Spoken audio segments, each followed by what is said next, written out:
Good afternoon, everybody. Just like before, let us recite the mantra of the universe in its purity. Om Nam, Om Nam,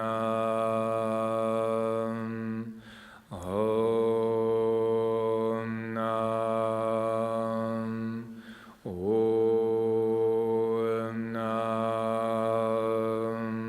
Om Nam, Om Nam, Om Nam.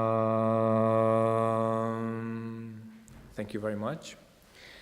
I feel that from the previous Dharma talk, you might have some questions still in you. So we mentioned briefly the 8 levels of consciousnesses. And if you still have any questions how it operates or how it functions, you can ask, just now. Yes, over there. So the dualistic idea, that's the 7th level consciousness, that's what you said. This is the birthplace of it. That's the 7th splits into 2. Right. But the others also take part in it. It's not like an independent unit. Okay. Yes. And I heard that in order to practice like Zen Buddhism, you have to get rid of like a dualistic idea. So direct perception of something like that. That means, do we have to get rid of like training of like Zen master or Zen practice? Do we have to get rid of like a 7th level of consciousness? Is that? If you get rid of the 7th level of consciousness, you cannot differentiate between your wife and other women. And that can be a problem. Is that the objective? That is not the way we have to? Of course not. But if you're attached to the 7th consciousness, then the world will always be torn into 2, and 4, and 8, and 16, all the way. Okay? So to transcend the 7th consciousness is our potential. To see, to perceive that everything is one. All phenomena, substance, originally one. But then we use our 7th consciousness to clearly differentiate that this is hot, this is cold. This is my family, that is not my family, okay? So in this sense, we can function clearly only if we see that all the contents of the 8 consciousnesses are relative, subject to causes and conditions, impermanence, and they do not exist by themselves. We make them. As long as we believe that they are absolute, they are independent of us, they are outside of our scope of activity or outside our potential, we are deluded. So to terminate this delusion, to wake up from this dream, we need to transcend all the 8 levels, then all the 8 levels begin to function correctly, okay, including the 7th. Okay. One more question. Okay. Is that the 8th, that the memory, that the last level of the consciousness? Is this similar to like a Western Freud, like subconsciousness concept? Well, you should ask Herr Freud about that, but it's actually much bigger than he thought. Because none of the Western psychologists until recently thought in terms of lifetimes. But your 8th consciousness actually records all your lives. It's all there. If you practice hard and you sit and want to keep this clear mirror mind, then all the shadows of the past, including this lifetime and other lifetimes, they appear. That's the natural function of our consciousness, but again, we don't have to attach to the function of this consciousness. So in the 8th consciousness, everything, every single thing, every single phenomenon, sensory perception, mental formation is stored. But again, the content of this consciousness does not exist by itself. You can freely take out and put in. Okay? And this is not what we call selective memory. No. What we really mean, you condition yourself into someone you want to be. Okay? You do it out of your own free choice, not somebody else from the outside. Okay? So if you realize the potential of the human mind, then the function of all the 8 consciousnesses will become very clear, very spontaneous. So if you sit in meditation, or just you are very much aware in your everyday activities, in all cases, you can perceive how quickly the interplay of the 8 consciousnesses put together your world. How quickly you grab from the shelves of your memory your past, you know, how you distinguish between them with the 7th, and how the 6th combines them into a view, and how it's communicated through the senses, and then the reaction comes back immediately. It's so fast that unless your mind is very clear, you cannot observe it. You see maybe 5–10%. Everything else is, we say, just conditioned by your past karma. But if you see this karma, you can let go of this karma, then you can change this karma. Okay? That's the real function of our Buddha nature. Thank you. You're welcome. More questions to the same point? Yeah, over there. How do your dreams relate to your karma? Unfinished karma means dream. And how would you explain something that feels real, but you can't tell if it was a dream or something you really done? What is it that feels real?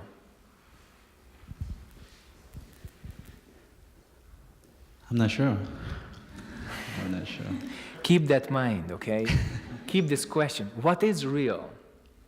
If I may quote a very, very popular question, do you think it's air you are breathing? So, what is real? In fact, this sentence has a good value. Many people remember that. Okay? So, what is real? Thank you. Great. Keep that question. Keep that question. That becomes your huado, okay? You keep that, then reality. Real, simple reality comes in. Okay? So don't attach to dream. Don't attach to what you call reality. See, some teachings say everything is a dream. That means nothing is a dream. So when you remove these labels from your existence as suffering and enlightenment, dream and reality, you get the real thing. Nothing missing. Okay? More questions? Yeah. You said substance of all things are same. Yeah, it's a good teaching word, but what do you want to make out of that? I just want you to explain what that means. Already explained. What else would you like to hear? Make it nicer a little bit?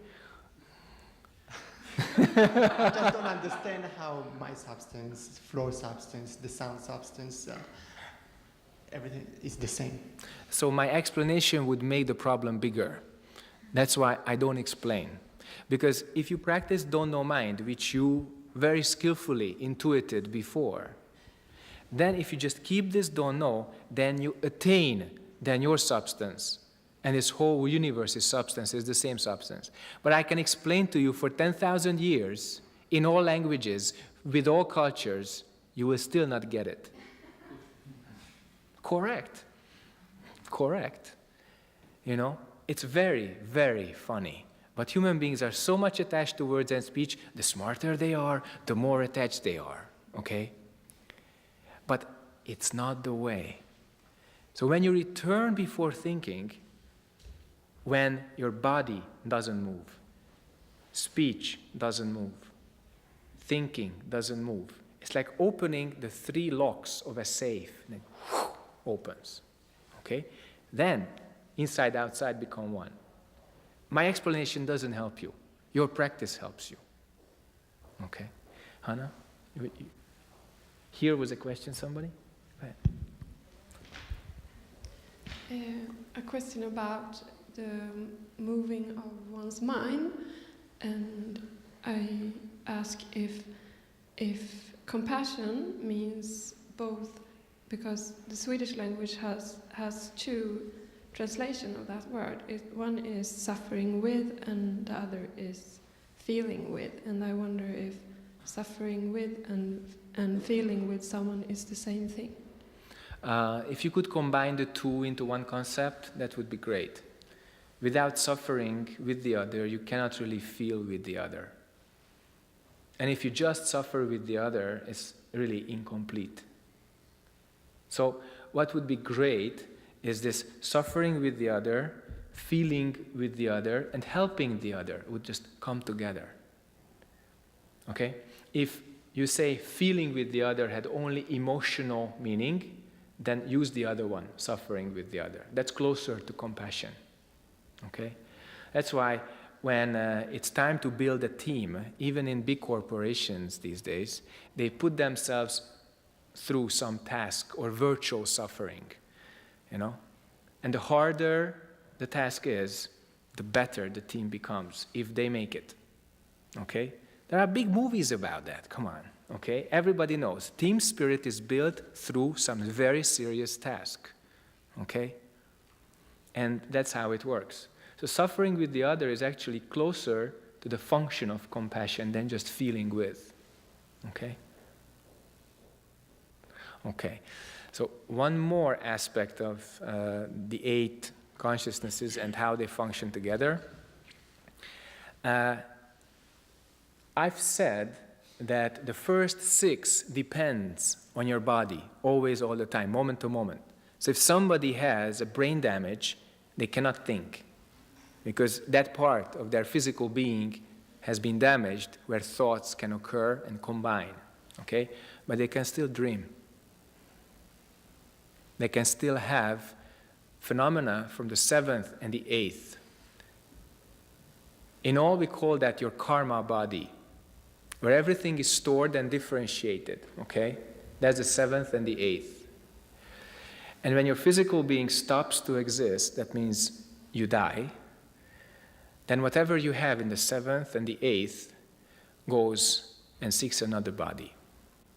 If you came to our retreats and you read the temple rules, one of the poems near the end says, if you die tomorrow, what kind of body will you get? Is it not the most important question for your mind? Hurry up, hurry. Water flows down to the sea, clouds float up to the heavens. Okay? All these are from Pai Chang Zen Master's time, basically Tang Dynasty time. And the real meaning of this is that as you practice, you observe how your mental body, your karma body functions. And you know that if you don't clean it up this lifetime, you will have to do it next lifetime. Whatever you identify with this lifetime, you carry with you to next lifetime. Okay? It's as clear as that. So, what is our real job? Our real job is attain your true self and do not identify or attach to anything. Then we can function clearly. But if you identify with anything, attach to anything, then you have some big debt, some big burden which you carry lifetime after lifetime with you. Sometimes you see this tormented expression on people's face, lots of karma that they cannot get on with, they cannot liberate themselves from. And the only reason is they're holding on to it so tight that lifetime after lifetime it repeats. Okay? In this case, I want to refer to the Theravada concept of repeating lives, and also to the Mahayana concept. In Zen, there's no repetition, so I don't have to refer to that. That's very simple. Every single moment in Zen, whether you have a body, not have a body, same. Keep clear. Okay?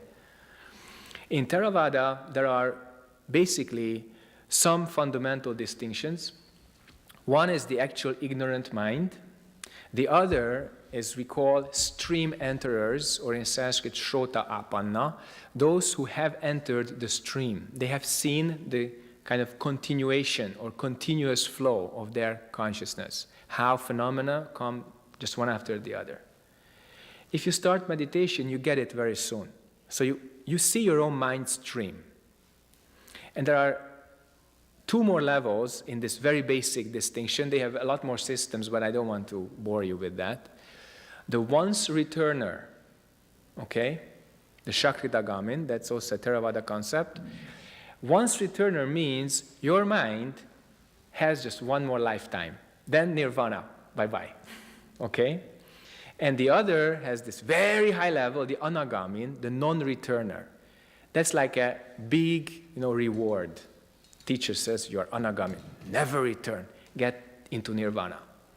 But then the question comes, if you enter nirvana, how do you help this world? Okay, you made it. How about the rest of us? That's when Mahayana comes in. And as you could hear from many teachers, from many talks, lifetime after lifetime, be born in human body, meet the Dharma, meet your teacher, get enlightenment. So in Mahayana, it's not a question whether you're coming back or not, because you vow to come back. How you come back is very important. What you put into your 7th and 8th consciousness, that's very important. We call that vow. This vow means when all beings are liberated, I am free to go to nirvana. Attaining enlightenment is very important, but getting into nirvana, that means not being reborn, is not correct. Why? Everybody else is here. We talked about 6.3 billion human beings at this moment doing not such a good job on this earth. We have a universal responsibility towards each other. If we recognize that, we can help each other. If we don't recognize that, then some really selfish view comes in. I'm out. You're in. Bye-bye. Okay? That's not correct. Okay? So then, we vow to become free. We vow to help, each other. And we vow to return for the exact same reason. Okay? And we used to joke around that in this case, you'll never be unemployed. You'll always have a job. You know what? Because if we clean this place up, can we really say that this is the only inhabited planet in this universe? I don't think so. It's a really insignificant little planet on the outer edge of one little arm of one galaxy. There are countless other worlds with sentient beings. So if we finish the job here, we move over to the next and continue in the same way. That's the Bodhisattva path. Okay? This Bodhisattva path is a typical Mahayana concept, entered Zen also, which means lifetime after lifetime, I vow to return. I vow to meet the Dharma. I vow to get enlightenment. I vow to to liberate all beings. Actually, if you look at the Sahong One, the 4 great vows, they say exactly this. If you look at the Chonsukyong, the Thousand Eyes and Hands Sutra, near the end, it says exactly the 10 great vows. It includes all this, okay? So that's, we say, in a very, very broad perspective, the function of the 8 consciousnesses. And now, as you heard before, the metaphor of the driver and the car, now we can nail it down and clarify it. Your driver, in this case, your software, is the 7th and the 8th, and the hardware is the first 6. Okay? That's your body. And the 7th and the 8th is your karma body, which goes to the other form body. Once one car is broken, the driver gets out and gets to the other one. Now, based on this, you might believe that the cycle of birth and death exists automatically. And that's when people ask me, Sunim, do you think reincarnation exists? They are very smart. So they ask me this kind of question. And I have to say, what is it that you want? You want reincarnation? You have it. You make it? You have it. You don't want reincarnation? You don't have it. It depends what you create. If you don't make anything, there's nothing. If you make something, then it starts coming and going. Okay? This is a very, very fundamental point. Okay? And this is how we end our current lecture and continue soon with the other one. Thank you very much.